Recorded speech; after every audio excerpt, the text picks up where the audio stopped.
بسم الله الرحمن الرحیم.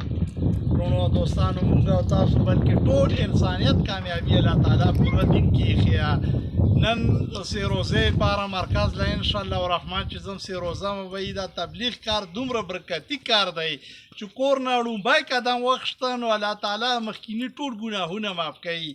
چې 1 روپۍ خرج کا الله په لیار کې په ولا کې اجر ورته ملاوږي. هر یو مونځ او هر یو عمل چې کړی په یو کم 50 کروڑه باندې اجر او ثواب ملاوږي.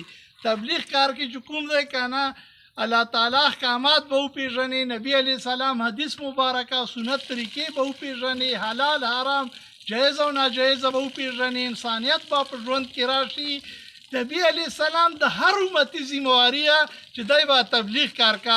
د قیامت ورځې سبای پورې څوک پیدا کوي دا نبی علیه السلام امتیان دي او دغه ته دین رسول، کلمه رسول